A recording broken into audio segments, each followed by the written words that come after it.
You know, I happened to come across this picture and it holds a lot of weight because only within a few years, the amount, or should I say, the mass amount of people that have been removed from the photo or are no longer with us or with them, the ones who took the photo again to share the memories.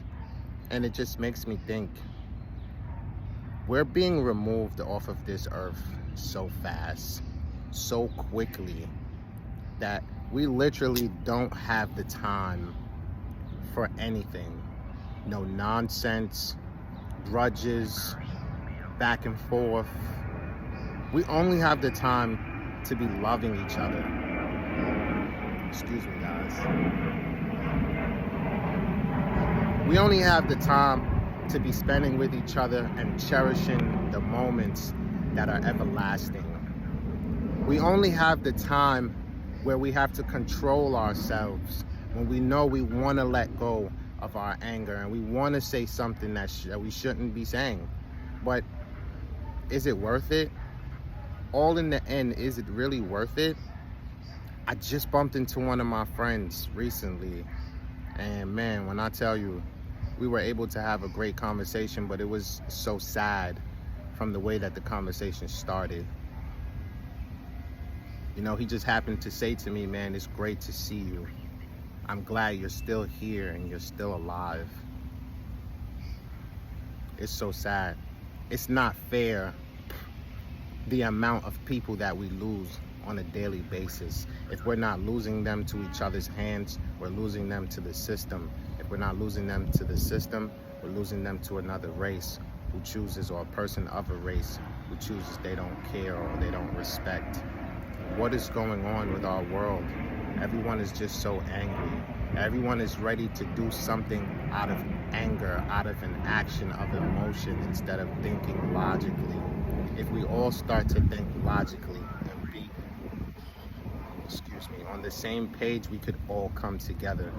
We could all come together. It would be so much easier for all of us to come together. But all we do is continue to bicker and go back and forth about a bunch of nothing. It's so sad that to the point where now they have a company that makes cutouts for these young men out here who are killing, unaliving each other. They're taking each other's lives. They have a whole company that is able to make generated revenue off of you young men taking each other's lives. It's not making any sense to me. Something has to change. Where are the parents at that's doing the proper or the right things? Where are the leaders? Where are the role models in the hood who's standing up to do the right things? Why do all of our young girls, the little girls, look like grown women? That's a problem. All of these young girls look like grown women. They all have on lashes, long hair. They have no clothes on. Who is doing this? Who is letting their children out of the house like this? Somebody please help me understand. Because I'm just sitting here and observing, and I'm just seeing how we're just going in a decline in our race, in this country. There's nothing that's being done to help us get better. There's a lot of us speaking out, but the speaking out is not really weighing out against the calamity. We got to do something better.